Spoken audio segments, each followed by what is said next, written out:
बिस्मिल्लाहिर्रहमानिर्रहीम। अस्सलाम वालेकुम। मैं हूँ आयशा और वेलकम करती हूँ आपको आयशा के किचन में। आज मैं लाई हूँ सर्दियों की स्पेशल रेसिपी जिसे बनाए बग़ैर सर्दियाँ अधूरी हैं।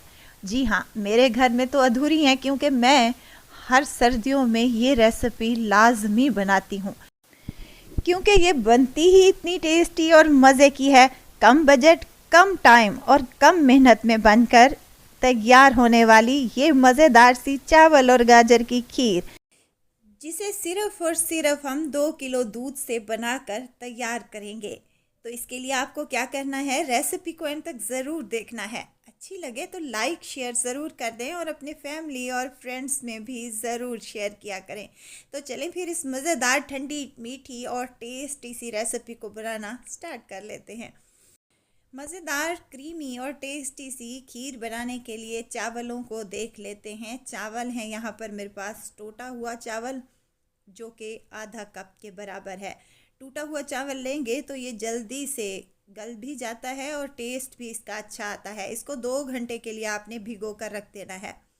चलें जी, यहाँ पर गाजरें ले ली हैं मैंने 1 किलो के बराबर। अच्छा, जब भी गाजर का हलवा या आप लोग गाजर की खीर बनाएं तो आप पतली वाली गाजर का इस्तेमाल किया करें। एक तो ये मीठी होती हैं, दूसरा इसमें रस अच्छा खासा होता है और ये टेस्टी भी बनती हैं। तमाम गाजरों को मैंने छील लिया है। इनकी टॉपिंग वगैरह को रिमूव कर देंगे, छील लेंगे और इसको वॉश कर लेंगे अच्छे तरीके से।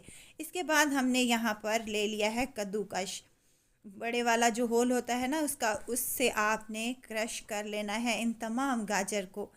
बड़े वाले होल से करेंगे तो ये जो गाजर हैं इनके बड़े बड़े लच्छे से बनेंगे, जो कि खाने में बड़े ही टेस्टी लगते हैं। जब खीर में गाजर का ये टेक्सचर आएगा तो बड़ा ही टेस्टी लगेगा। चलें जी, तमाम गाजरों को मैंने यहाँ पर क्रश कर लिया है, कद्दूकश कर लिया है। गाजरों को रखेंगे साइड पर। पकाने के लिए यहाँ पर मैंने कढ़ाई ले ली है या खुला बर्तन ले लें।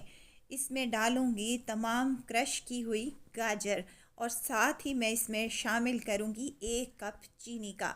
चीनी आप अपने टेस्ट के मुताबिक भी ऐड कर सकते हैं, लेकिन 1 कप चीनी बिल्कुल लाइट सा इसका मीठा बनेगा, जो कि शुगर वाले पेशेंट भी आराम से खा सकते हैं। अगर आप ज़्यादा मीठा खाना चाहते हैं तो 1.5 कप के बराबर चीनी डाली जा सकती है।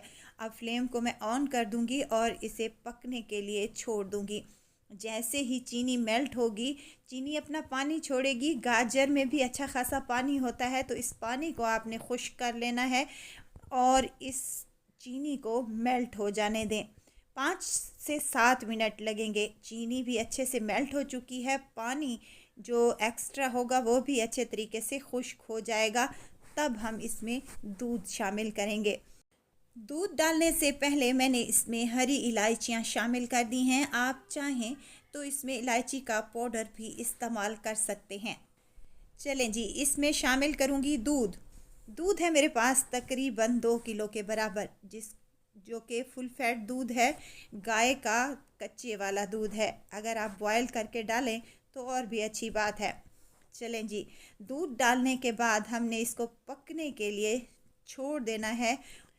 खीर पकना स्टार्ट हो जाएगी, मीडियम फ्लेम पर आपने इसको रख देना है जब तक हम दूसरा काम कर लेते हैं। यहाँ चावलों को भीगे हुए 2 घंटे हो चुके हैं और देखें चावल अच्छे से सोग हो चुके हैं। इसमें डालूंगी मैं 10 से 12 अदद काजू है मेरे पास और 10 से 12 अदद बादाम की गिरियाँ भी शामिल करूँगी।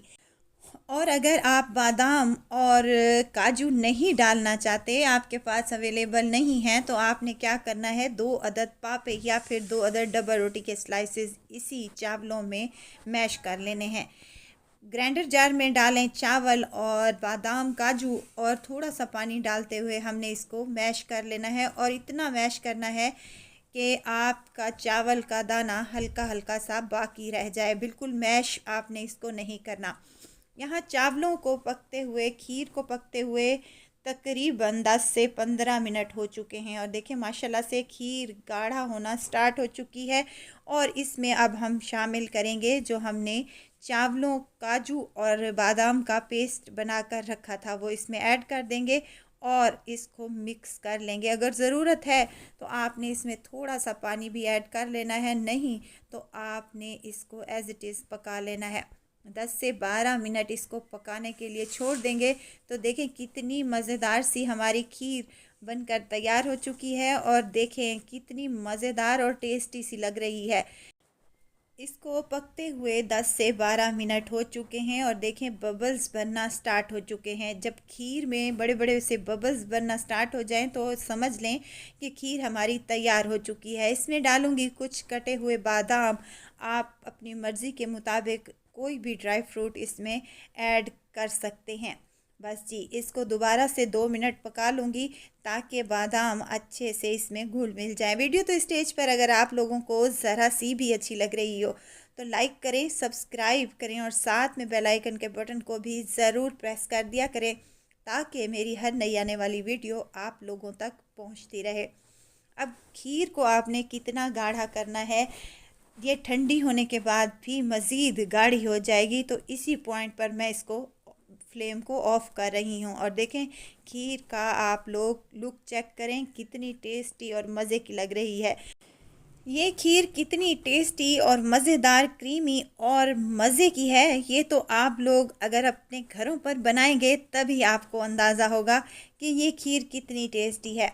अगर आप ज़्यादा क्वांटिटी में बनाना चाहते हैं तो आप लोगों ने मेथड सेम रख लेना है और क्वांटिटी को ज़्यादा कर लेना है। लीजिए जनाब, हमारी मज़ेदार, टेस्टी, क्रीमी और बहुत ही यमी सी खीर बनकर तैयार हो चुकी है। आप इसे गार्निश कर सकते हैं किसी भी ड्राई फ्रूट के साथ जो आप लोगों को पसंद हो। ये देखें, अब मैं आपको दिखाती हूँ कि ये ठंडी होने के बाद मज़ीद गाढ़ी हो चुकी है। तो ये आप इसको फ्रिज में रख कर ठंडा करके भी खा सकते हैं। आप इसको रूम टेम्परेचर पर रख कर भी इंजॉय किया जा सकता है। ज़रूर ट्राई कीजिएगा। दुआओं में मुझे ज़रूर याद रखिएगा। खुश रहें, खुशियाँ बाँटें। इजाज़त चाहती हूँ, फिर आऊँगी इंशाल्लाह एक नई और मज़ेदार सी चटपटी रेसिपी के साथ। आयशा को दीजिए इजाज़त। अपना बहुत सारा ख्याल रखिएगा। दुआओं में मुझे याद रखिएगा। अल्लाह हाफिज़।